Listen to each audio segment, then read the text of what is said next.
गोदी मीडिया को इकट्ठा करके उन पहलवान बेटियों का सम्मान करने का काम किया। लेकिन उन पहलवान बेटियों के साथ जो दरिंदगी हुई थी, जब वो पहलवान बेटियां न्याय पाने के लिए SP, SSP, DIG, IG, commissioner के यहाँ चक्कर लगा रही थी, उनको मेरे दोस्तों न्याय नहीं मिला।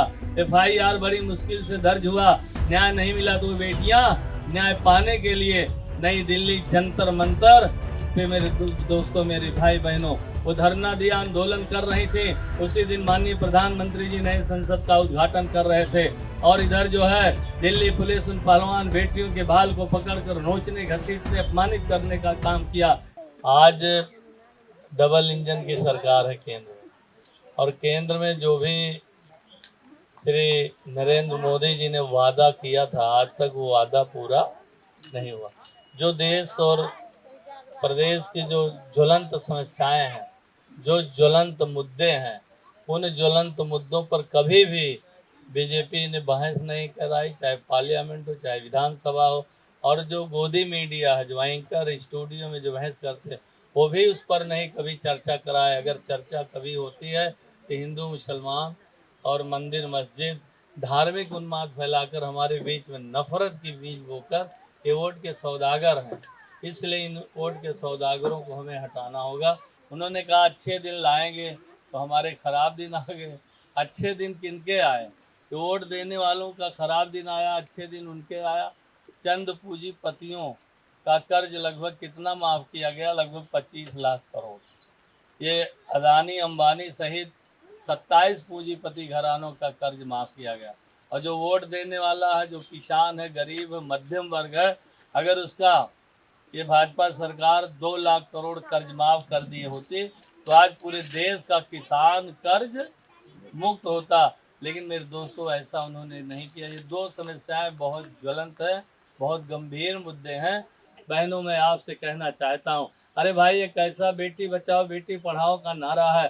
कैसा नारी सशक्तिकरण, नारी शक्ति वंदना? ये जुमलेबाजी है, झूठ है। और मेरे दोस्तों, मैं बताना चाहता हूँ और पूछना भी चाहता हूँ, आजाद भारत का एक प्रदेश है मणिपुर। मणिपुर आज तक जल रहा है।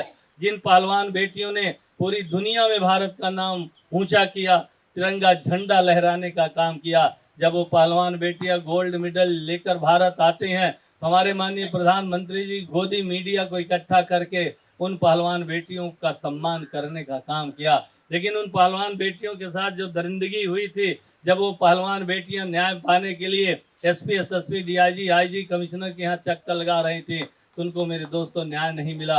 एफआईआर बड़ी मुश्किल से दर्ज हुआ, न्याय नहीं मिला। तो बेटियां न्याय पाने के लिए नई दिल्ली जंतर मंतर पे मेरे दोस्तों, मेरे भाई बहनों, वो धरना दिया, आंदोलन कर रही थी। उसी दिन माननीय प्रधानमंत्री जी नए संसद का उद्घाटन कर रहे थे और इधर जो है दिल्ली पुलिस उन पहलवान बेटियों के बाल को पकड़कर नोचने, घसीटने, अपमानित करने का काम किया। ये कैसा रामराज है? मैं बताना चाहता हूँ, जिस काशी हिंदू विद्यापीठ से तमाम आईएएस, आईपीएस, पीसीएस अधिकारी पैदा होते हैं, डॉक्टर, वकील, इंजीनियर, सीडीओ, डीडीओ, बीडीओ, लेखपाल, तहसीलदार, कानून अध्यापक, प्राध्यापक और मेरे दोस्तों vice chancellor, BC professor, assistant professor पैदा होते हैं, उस काशी हिंदू विद्यापीठ में आईटी की छात्रा के साथ दरिंदगी होती है। गोदी मीडिया चौक, अगर ये सोशल मीडिया न दिखाता तो पूरी दुनिया के लोग सच को न जान पाते, ना बाप पाते। और है मेरे दोस्तों, उन बेटियों को न्याय नहीं मिला। जब सोशल मीडिया लिखना शुरू किया कि माननीय श्री नरेंद्र मोदी के संसदीय सीट पर आईटी की छात्रा के साथ काशी हिंदू विद्यापीठ में दरिंदगी हुई और वीडियो बना लिया गया, वहाँ के हमारे छात्र छात्राएं बहुत दिन तक आंदोलित थे। वो जो है बेच्चू के कैंपस में, काशी हिंदू विद्यापीठ के कैंपस में आए मेरे दोस्तों, आंदोलित थे न्याय पाने के लिए। उस आईटी की छात्रा को न्याय दिलाने के लिए आंदोलित थे, लेकिन न्याय नहीं मिला। बल्कि बड़ी मुश्किल से अगर एफआईआर दर्ज होता है और वो गुंडे 62 दिन बाद पकड़े जाते हैं, वो गुंडे कौन थे मेरे दोस्तों? दिल फट जाता है सुनकर। कोई गुंडा प्रधानमंत्री को गुलदस्ता भेंट कर रहा है, कोई गुंडा भारतीय जनता पार्टी के राष्ट्रीय अध्यक्ष जेपी नड्डा को गुलदस्ता भेंट कर रहा है, कोई गुंडा जो है स्मृति ईरानी को गुलदस्ता भेंट कर रहा। ये जो तीनों गुंडे थे, ये भारतीय जनता पार्टी के वर्कर थे मेरे दोस्तों। इसलिए इनसे हमें न्याय मिलने की उम्मीद नहीं है। इसलिए मैं आप लोगों से कहना चाहता हूँ, कितने तो घटनाएं छिपा ली जाती हैं, मेरे दोस्तों गांव देहात में हम लोग यहीं के पढ़े लिखे पले हैं, आपने हमें 6वीं बार मौका दिया।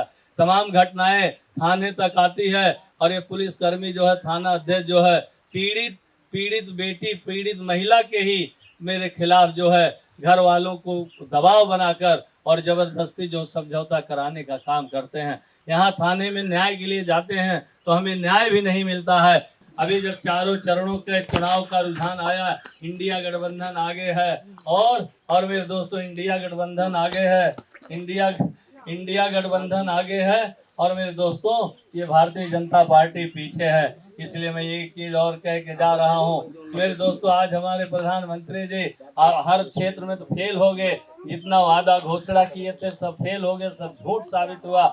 लेकिन मेरे दोस्तों जब 4 चरणों के चुनाव का रिजल्ट आया, झुकाव जो राजनीतिक विश्लेषणों ने जो मेरे दोस्तों सोशल मीडिया पे वायरल किया कि इंडिया गठबंधन की तरफ रुझान सबसे ज्यादा है और भारतीय जनता पार्टी की तरफ सबसे पीछे है, तो हमारे प्रधानमंत्री जी ने और क्या भाषण और क्या बोलना शुरू किए कि अगर आप इंडिया गठबंधन की सरकार बनाएंगे तो आपकी जमीन को हथिया कर मुसलमानों में बांट दिया जाएगा, ज्यादा बच्चा बनाने वालों में बांट दिया जाएगा, आपका सोना चांदी लेके उनको बांट दिया जाएगा। मंगल सूत्र तक हमारे प्रधानमंत्री उतर आए और यहाँ तक आ गए कि गाय गोबर और भैंस, अगर आपके पास 2 भैंस है तो 1 भैंस आपको मुसलमान भाइयों को देना होगा। जिस माननीय राहुल गांधी ने उनके 2 मित्रों, चाहे वो अदानी हो चाहे अंबानी, के बारे में पार्लियामेंट में भी उठाने का काम किया था, हर कार्यक्रमों में उनको घेरने का काम करते हैं, लेकिन हमारे प्रधानमंत्री चारों चरणों के चुनाव के झुकाव के बाद उन्होंने बोलना क्या शुरू किए कि आज जो है राहुल गांधी अदानी अंबानी को गाली नहीं दे रहे हैं।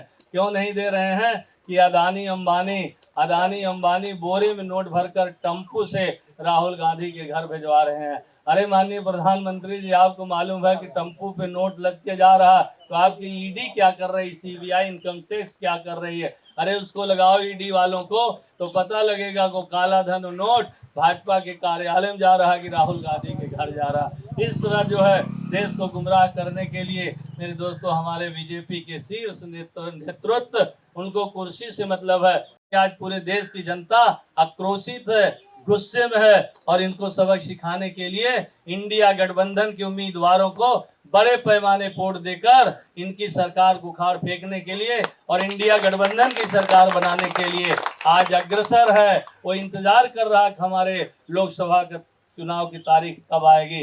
तो हमारे यहाँ जो है आखिरी चरण जो है 1 जून को है।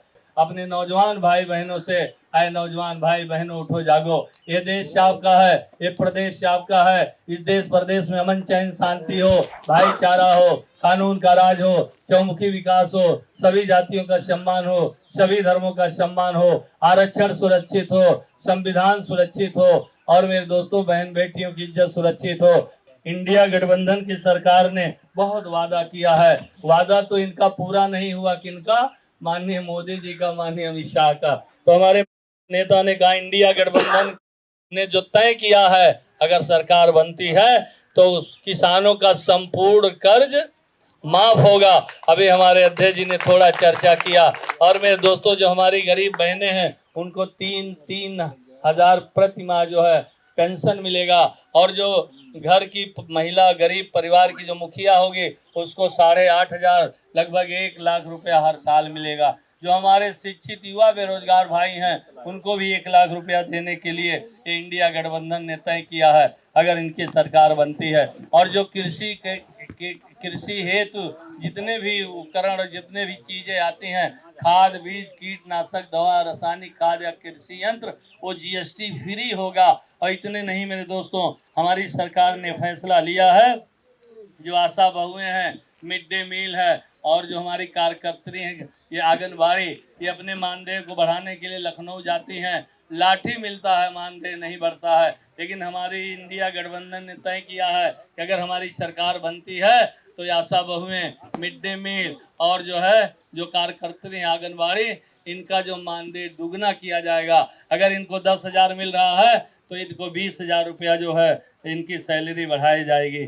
और इतने नहीं, मुझे बड़ी खुशी हुई बताते हुए जो हमारी बेटियां हैं, हमारी कन्याएं हैं, वो LKG से लेके PG तक निःशुल्क शिक्षा जो है फ्री निःशुल्क शिक्षा दिया जाएगा, यानी पीजी का मतलब उच्च शिक्षा तक ये भी दिया जाएगा। और हमारी गठबंधन की जो सरकार बनने पे तय किए माननीय राष्ट्रीय अध्यक्ष जी माननीय राहुल गांधी जी कि चाहे गंभीर बीमारी हो, असाध्य बीमारी हो, उस बीमारी में 25 लाख रुपए तक का निःशुल्क दवा इलाज किया जाएगा अगर आप लोगों का आशीर्वाद मौका मिला। इतने नहीं, ये तो नौकरी नहीं दे पाए, 10 साल में नौकरी छीनने का काम किए और हमारे नौजवान पढ़े लिखे भाई बहनों को पर्चा लीक कराकर धोखा देने का काम किया। आज केंद्र में सरकारी नौकरी 30 लाख रिक्त है, सरकारी स्थान जो है 30 लाख रिक्त है। और अगर गठबंधन की सरकार आप लोगों ने बनाया तो पढ़े लिखे नौजवान भाई बहनों को 30 लाख सरकारी नौकरी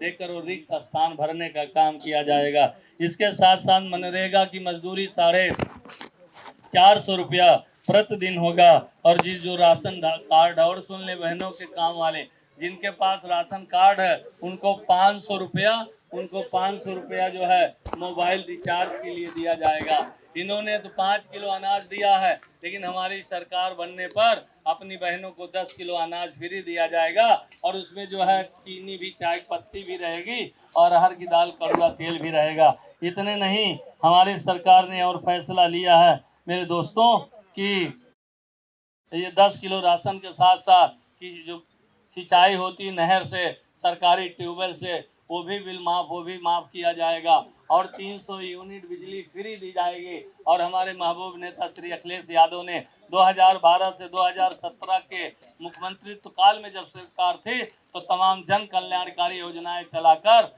गरीब महिलाओं और छात्रों को जो है, छात्राओं को और मेरे दोस्तों लाभ देने का काम किया। चाहे लैपटॉप हो, 30,000 कन्याधन हो, और साथ ही साथ हमारे बच्चों को छात्रवृत्ति भी मिलते थे। और महिलाओं का जो पेंशन ही सरकार बंद कर दिया, अब आपका पेंशन डबल मिलेगा। इसलिए आइए मेरे दोस्तों, अगर हम मौका दे लिए, जिस तरह हवा बह रही पूरे देश में, आज बीजेपी के लोग फोर्स मांग रहे हैं गांव वोट मांगने के लिए। तमाम स्टेटों में, प्रदेशों में लोकसभा क्षेत्र में घुसने नहीं दे रहे हैं बीजेपी के उम्मीदवारों को, क्योंकि मेरे दोस्तों ये जो है भारतीय जनता पार्टी झूठ के अलावा हमें आपको गुमराह करके सत्ता के लिए ये हर वो कर्म करना चाहते हैं, चाहे वो मेरे दोस्तों धर्म के नाम पे हो, हमें झूठ बोलने, गुमराह करने की बात रहो। ये वोट के सौदागर हैं।